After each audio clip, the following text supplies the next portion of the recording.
Hello అండి, welcome back to my channel.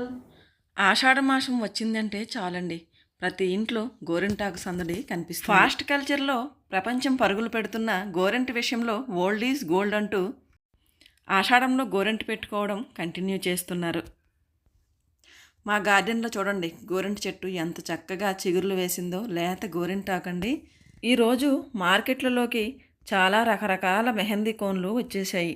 అయితే ఈ సహజ సిద్ధమైన ఈ గోరింటాకుతో అందమే కాదండి, ఆరోగ్యం కూడా. గోరింటాకులో వేడిని తగ్గించే గుణం ఉంటుంది.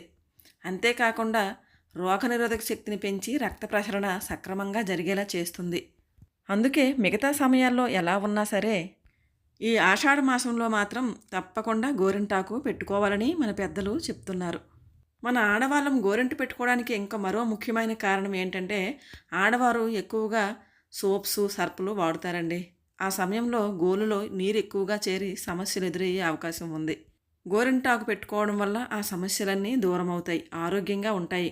చేతులు గోళ్ళు అన్నీ కూడా ఎటువంటి ఇన్ఫెక్షన్లకి గురికావు. గోరింట ఎర్రగా పండాలంటే చిట్కాలండి, చిన్న చిన్నవేని. ఇది మనం ఇంటికి కట్టుకునే పటిక అండి, సైంధవ లవణము అంటారు ఆ పటిక. అందులో చిన్న ముక్క తీసుకొని ఆ ముక్కని అలా దంచి వేశాను. చిన్న చింతపండు కూడా వేసుకోవాలండి, చింతపండుకు బదులు నిమ్మరసం కూడా వేసుకోవచ్చు. కొన్ని నీళ్ళు కూడా పోసుకున్నాను. ఆకంతా ఒకేసారి మిక్సీ గిన్నెలో వేసేయకుండా కొంచెం ఆకు పక్కన పెట్టుకోవాలండి. ఒకవేళ మనకి రుబ్బేటప్పుడు పలచగా అయినా ఇంకొన్ని ఆకులు వేసుకొని మనం రుబ్బుకుంటే బాగుంటుంది. మరీ పలచగా రుబ్బేస్తే పెట్టుకోవడానికి రాదు కదండి. గోరింటకు అంతట ప్రాముఖ్యత సంతరించుకోవడానికి పురాణాల్లో కూడా ఒక కథ ఉందండి. గౌరీదేవి బాల్యంలో ఉన్నప్పుడు చెలికత్తులతో వనంలో ఆటలాడే సమయాన రజస్వలవుతుందట. ఆ రక్తపు చుక్క నేలను తాకినంతనే ఓ మొక్క పుడుతుంది. ఈ వింతల గురించి చెలికత్తులందరూ పర్వతరాజుకు చెప్పడంతో ఆయన సతీ సమేతంగా ఆ వింతను చూసేందుకు వస్తాడు. అంతలోనే ఆ మొక్క వృక్షంలా తయారవడం చూశాడు. నా వలన ఈ లోకానికి ఏమైనా ఉపయోగం ఉందా అని గౌరీదేవిని ఆ మొక్క ప్రశ్నిస్తుంది. ఇంతలో పార్వతీదేవి ఆ చెట్టు ఆకును కోస్తుంది. వెంటనే ఆమె లేత చేతులు ఎర్రగా కందిపోతాయి. దీంతో పార్వతీదేవి తల్లిదండ్రులు అయ్యో బిడ్డ చేతులు కందిపోయాయని బాధపడుతుండగా, వెంటనే పార్వతీదేవి నాకు ఏ విధమైన బాధ లేదు, పైగా నాకు ఇది చేతులకు అలంకారంగా అనిపిస్తుంది అని చెప్తుంది. అప్పుడు పార్వతీదేవి తండ్రి పర్వతరాజు స్త్రీ సౌభాగ్య చిహ్నంగా మానవలోకంలో ఈ వృక్షం ప్రసిద్ధి చెందుతుందని ఆ వృక్షానికి ఆశీర్వదిస్తాడు. అదీకాక గౌరీదేవికి ఇష్టమైన వృక్షంగా ఆమె పేరు మీదుగా గౌరింటాకుగా ఆ వృక్షానికి పిలిచేవారు. అది కాస్త కాలక్రమేణా అలంకారంగా చేతులకు పెట్టుకోవడంతో గోరింటాకుగా మారిపోయిందని చెప్తారు.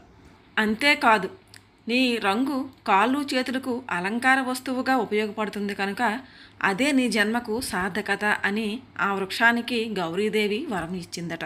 దీంతో అప్పటి నుంచి జనాలు ఆ చెట్టు ఆకుపసరును చేతులు కాళ్ళు అందంగా తీర్చిదిద్దుకునే అలంకార వస్తువుగా ఉపయోగించడం ప్రారంభించారు. అదే సమయంలో కుంకుమకు ఓ సందేహం కలుగుతుందట. నుదుటిని కూడా ఈ ఆకుపసరనే బొట్టుగా దిద్దుకుంటారేమో, నా ప్రాధాన్యత తగ్గిపోతుందేమో అని భయపడుతుంది. ఈ విషయమే గౌరీదేవికి కుంకుమ చెప్పిందట. అప్పుడు గోరింటాకు నుదుటిని పెడితే పండదని చెప్తుంది. కావాలంటే పరీక్షించి చూడండి, గోరింటాకు నిజంగానే నుదుటిని పండదు. గౌరీదేవి రజస్వల సమయాన పుట్టిన ఈ చెట్టు స్త్రీల గర్భాశయ దోషాలను తొలగిస్తుంది, శరీరంలోని అతివేడిని తగ్గించి స్త్రీల ఆరోగ్యాన్ని కాపాడుతుంది. అరచేతి మధ్యలో స్త్రీ గర్భాశయానికి రక్తం చేరవేసే ప్రధాన నాడులు ఉంటాయి. అందుకే స్త్రీలు గర్భాశయ దోషాలు పోగొట్టుకోవాలంటే చేతికి గోరింటాకు పెట్టుకోవాల్సిందే. గోరింటు మంచిగా పండితే మంచి భర్త వస్తాడని చెప్తారు. అలా చెప్పడానికి కారణం ఏంటంటే, స్త్రీలోని స్త్రీతత్వపు హార్మోన్లు పనితీరు చక్కగా ఉంటే దేహం అందంగా సున్నితంగా ఉంటుంది. ఆ అందంగా ఉండే అతివలు సున్నితమైన తమ లేత చేతులకు ఈ గోరింటాకును పెట్టుకుంటే బాగా పండి చేతులు మరింత అందంగా కనిపిస్తాయి. అలా పండటం అనేది ఆ మగువ ఆరోగ్యాన్ని సూచిస్తుంది. ఆరోగ్యంగా ఉంటే ఆ అమ్మాయి పెళ్లి చేసుకుంటే ఆమె దాంపత్యం చాలా బాగుంటుంది కదా. మరి ఈ దూరదృష్టితోనే బాగా పండితే మంచి మొగుడు వస్తాడని మన పెద్దలు చెప్పారు.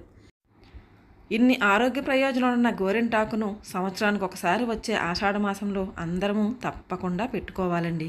వీడియో నచ్చిందని అనుకుంటున్నానండి. వీడియో నచ్చితే లైక్ చేయండి, షేర్ చేయండి, సబ్స్క్రైబ్ చేయండి. ఇంకో మంచి వీడియోతో మళ్ళీ కలుద్దాం.